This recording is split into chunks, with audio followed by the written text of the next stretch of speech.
Welcome, Bronco Nation, to my Boise State alumni in the NFL season stat recap for the offense. I'll be doing the defense next week. I know a lot of you are looking for my Boise State football 2020 defense season review video that will be coming out. I know I promised it this week. However, with Green Bay Packers being knocked out of the playoff series, it now completely eliminates all Boise State alumni on active rosters from the playoffs, from the playoff hunt going through into the Super Bowl. We do have John Molchon with Tampa Bay, but he is on the practice squad, so doesn't count fully as an active member, but he is part of that team, contributing member on their practice squad. And depending on Tampa Bay's policy, he may potentially get a ring out of it. Not all teams give their rings to their practice squad members, but he might get one. Main point was, however, that with the Super Bowl coming up, I thought it'd be a good time to take a break from my 2020 review and look over this season's performance for Boise State alumni in the NFL. Make sure you like and subscribe, because I will, like I said, have next week I'll have a video going over the Boise State alumni defense statistical performances in the NFL this year, and I will be having those videos coming out on the defense, the special teams, the Mountain West review as a whole, and then what we're to expect for Boise State going forward into the 2021 season, that series that I'm producing. Make sure you like and subscribe so you don't miss a single one of those videos. So let's jump right into it. I'm going to try and keep this video short, as I always do with my alumni in the NFL reviews. So only 8 alumni to review for the offense this year. A lot of Boise State alumni that have been contributing members in the past, not on the charts this year or really significantly contributing last year. Of course, Jay Ajayi no longer in the NFL currently, potentially. We would love to see him work his way back in, but just with the way his knee is, it's unsure if a team's going to take that chance. Last I'd read, he was doing professional video gaming, so hopefully, it looks like he's moving on, and he has a lot to offer the football world, especially with his experience. I'd love to see him potentially coaching. I mean, he was an incredible player when he was at Boise State. However, that's all on a sidetrack. Doug Martin, of course, not in the NFL this year. So limited roster to go over, so let's just jump right into it with the 8 Boise State alumni to review this year. So the first one here, and he's going to be our Boise State Offensive Alumni of the Year. Incredible job. He's going to be running back Alexander Madison for the Vikings in his second season in the NFL. Now, rushing yards-wise, he actually had slightly lower numbers overall.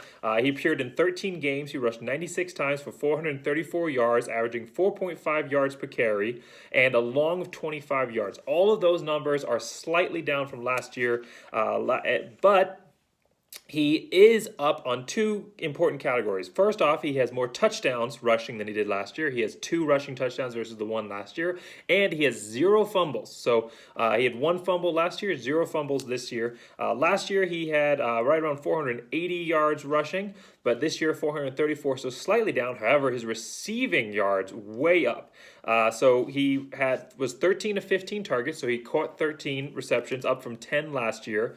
And 12 targets last year, and then he caught for, like I said, 13 receptions for 125 yards, up from 82 last year. He also had his first receiving touchdown. He averaged 9.6 yards receiving. Incredible stat right there, 9.6 yards receiving, and he had a long of 25. So overall, he had his most statistically significant overall performance of his young NFL career with 659 overall offensive yards. Incredible job, 3 touchdowns, and he had his first 100-yard rushing game. So great job for Alexander Madison. A lot of improvement this year, especially coming in as that. I mean, he cemented himself as that key back behind Dalvin Cook last year, but he really got a lot more carries this year with Dalvin Cook coming in and out with different injuries. I say he got more carries. He actually got slightly less carries, but more touches in the receiving game. He was much more significant part of the offense, is what I was trying to convey there. Sorry to be misleading there. Anyhow, great job for Alexander Madison. Slightly down numbers in the running game, but I think those will pick up next year. I think that if he might even potentially get a chance to move on to another team and become a starting running back. Who knows? Be great to watch in the offseason and see if that move happens. But great job for Alexander Madison. We're all going to review the top game for each of our offensive performers, offensive alumni. So the top game for him was a 37-35 win versus the Lions.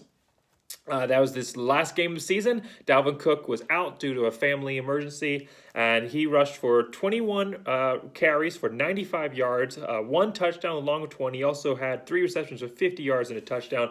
Great way to end the season and to really prove and show that he has that ability to be an all-around great offensive back. Hopefully he'll catch the attention of an NFL team to be a real starter doing a great job with the Vikings, but it'd be great to see him get a real starting role.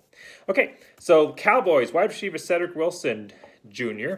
His third year in the NFL, his second year on the active roster. Of course, first year he was on the injured reserves due to suffering those injuries during training camp, which is a real shame because he was really working his way in there. And then last year, right when he was getting into it, another injury. So this year was his best year in the NFL yet. Played in 16 games, which is incredible that he appeared in that many games, especially having where he started pretty much on the practice squad here and working his way in and doing an incredible job. Just a great job overall. 17 out of 28 targets, so he caught 17 passes out of 28, up from 5 receptions last season, so significant improvement there. And he had 189 yards receiving, up from 46 for an average of 11.2. That's up as well. 2 touchdowns, his first receiving touchdowns in the NFL, and a long of 42. He had his first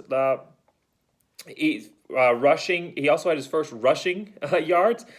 He rushed 3 times. First time he'd ever done that for negative 12 yards. So not significantly improving on that, or sorry, not significantly contributing in the rushing game, obviously. But it is showing his ability to be a weapon, and I think he'll continue to work his way onto this offense. He was hurt by Dak Prescott going down, so not an injury suffered by him this year, but an injury suffered by Dak Prescott right when he was working his way into the regular rotation. Dallas kind of cycled through a bunch of different quarterbacks, eventually ending up with Andy Dalton, but none of them had the control or the poise that Dak Prescott did. And when a quarterback is under pressure, they're going to go to their main targets, which of course was always going to be, Gallup and the other top targets on the Dallas team there. So he kind of just trailed off there towards the second half season, but he still stayed part of it. Kellen Moore continued to mix him into the offense as an exciting trick play kind of guy. Talking about trick plays, he had 2 passes, 2 of 2 for 23 yards and a touchdown with a long of 12. And of course, that touchdown was to Dak Prescott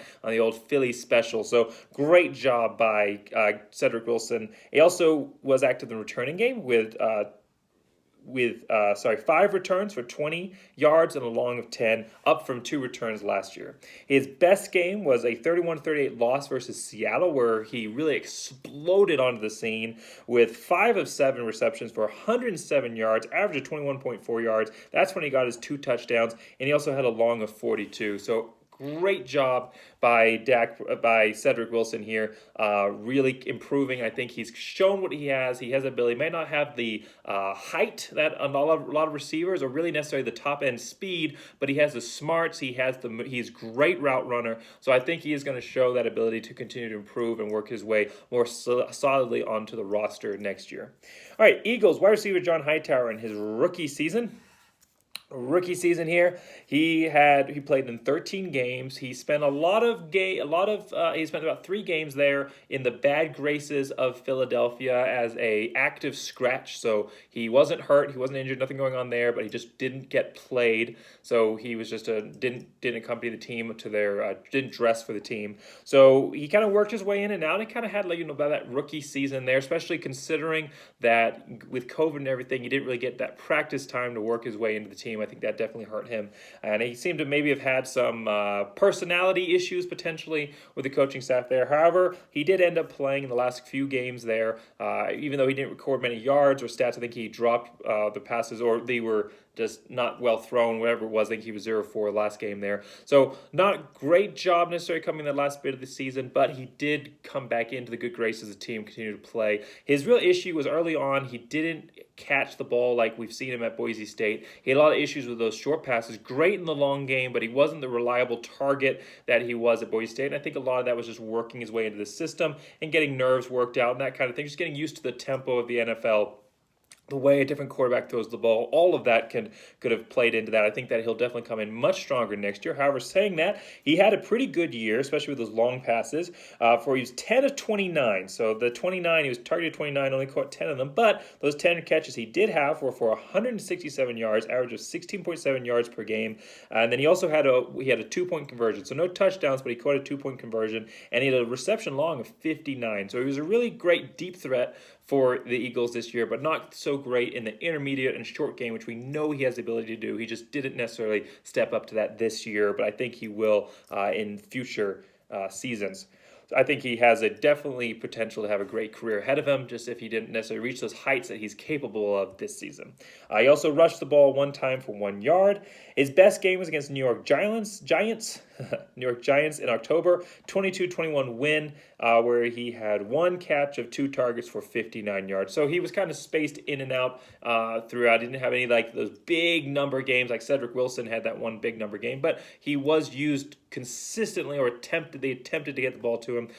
Part of it might also have been the issues that Wentz had this year. Wentz really struggled this year, obviously being replaced by Jalen Hurts. And like I said with Dak Prescott, when a quarterback is struggling, they're going to start throwing the ball a little bit differently because they're hurried, and they're also going to start looking to their primary receivers, which of course is a rookie. That was not John Hightower. Okay. So the Titans, running back Jerry McNichols, he is not our offensive alumni of the year, but he is the most significant improver of the year. An incredible season for Jerry McNichols after having spent, this is his 4th season in the NFL, first with Tennessee. Each season has been with a different team, 4 different teams, and he did an incredible job of working his way off the practice squad into the active roster, kind of just as, put in there because of injury as a second string back there, and he was going to be replaced, but he just did such a great job. They even tried to bring in a running back, Foreman, I believe was his name, to try and replace McNichols, and McNichols just continued to fight, and he became that second back behind Derrick Henry, who, of course, incredible rushing year for Derrick Henry, as always, the rushing king. So, unfortunately, McNichols, when you're backing that kind of talent up, you're not going to get great stats necessarily, but he had his best season so far as an NFL player, and he did a great job cementing himself on his team, and hopefully he can carry that into next season, or at least find a team that's going to give him a chance, because he is a real fighter, and he did a great job. So talking about that, he appeared in 16 games. He rushed for, previously he only played in 4 games, so that just shows you. He rushed for 47 attempts. Previously he'd attempted 2 carries in his entire career for 204 yards. Previously he'd attempted 4 yards. That's it. So 204 yards, averaged 4.3 yards per carry, very healthy carry numbers there. He had 1 touchdown, his first NFL touchdown in a long of 20. Incredible job. He also was active in the receiving game, 12 receptions. That's one of the reasons that he was really kept in there as a second string back, because he was really great. They bring him in passing matchups, kind of like they do a little bit with Alexander Madison sometimes. But he did a great job in the receiving game. Of course, Jim McNichols, the McWeapon. He was always used in the receiving game at Boise, and they saw that talent here in the NFL. So 12 receptions out of 17 targets, only had 5 drops or deflections or 5 incompletions there. 55 yards, average of 4.6 yards per catch and a long of 9 for a total of 259 yards. A great job by Jared McNichols. I hope that the Titans continue to see the potential that he has and develop that and continue to be that great, at least right now as a backup. Potentially, I don't think he's necessarily shown that he has that starting ability quite yet at the NFL level, but I definitely think that he is a weapon that a team can use, just like Boise State had a great job of great success with him in the backfield. His best game, 43-36 win in overtime versus Houston, where he rushed for 5 times for 51 yards, average of 10.2 yards per carry, which is incredible. And he also received the ball 2 times for 11 yards. So great job by McNichols this season. All right.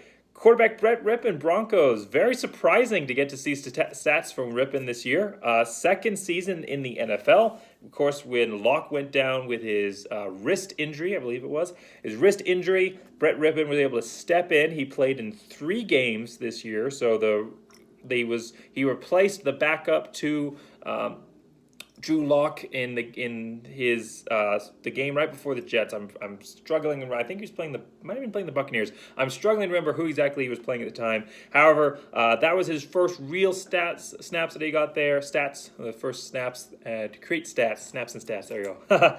Anyhow, that was the first time he really got into the game action. He did a great job. He did throw an interception at the end of that drive, but he showed that he had the ability to handle the team, and he got that start against the Jets. So let's look at his overall stats: 27 of 40. So for a 67.5% pass completion percentage, which is okay. I think we know Brett Rippon can do better, but it's pretty good for NFL stats, especially having taken your first real snaps under center in the NFL. 295 yards overall, average of 7.4, 2 touchdowns, 4 interceptions. That's the one that hurt him. That kind of in that second half of the game versus the Jets, kind of came out shaky and threw those interceptions down the stretch when he was doing so great. But he was only sacked one time and he only fumbled the ball one time. So, great job by Brett Rippon coming in, stepping up. That his best game was that 37-28 win versus the Jets, snapped a four-game losing streak. I believe, was four-game losing streak for the Broncos at the time.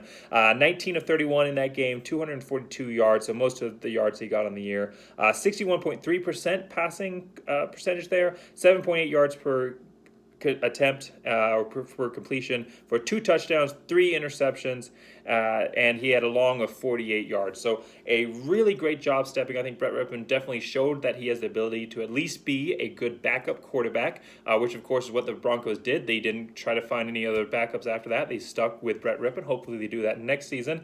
And I think that he potentially is showing that he has the ability to handle the reins big time for an NFL team. I don't think he's shown that yet, but I think he's shown sparks. Of course, he has to get that interceptions under control, and I think a real preseason with real preseason games to kind of work into the flow of the NFL a little bit more will really continue to develop that for Brett Rippon and prove that he has that ability moving forward.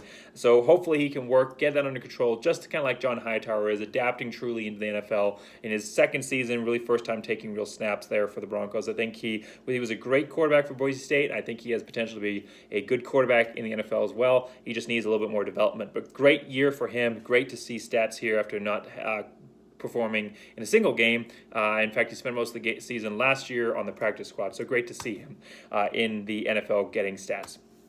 So that wraps up our significant statistical as far as offense goes. We have 3 offensive linemen who perform significantly for their teams. I want to say that right off the bat, but it's hard to categorize stats for these players, so I'm just going to list the number of games that they played. So Ezra Cleveland, offensive tackle, rookie for the Vikings.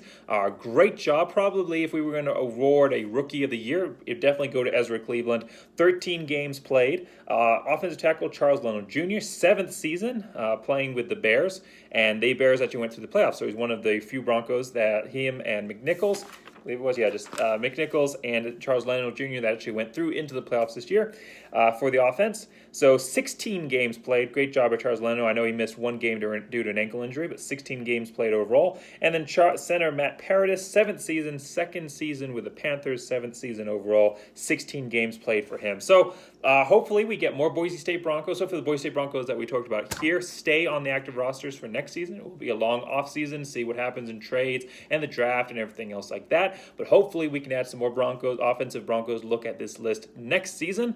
Talking about that, the only Bronco from Boise State that really I think has a shot, and they're really the only senior that is left and said he wants to pursue the NFL this year, is John Bates. Of course, great tight end at Boise State. I don't think we ever got to see true potential what John Bates really had to offer. We saw flashes of it, but due to injury, especially this year, injury versus BYU, but due to injuries, I think we never got to really see what John Bates truly had to offer. I think he is a NFL caliber player, and I hope that he does get a chance at the next level, but I really wish he'd come back and then developed himself one more year to really put together that tape.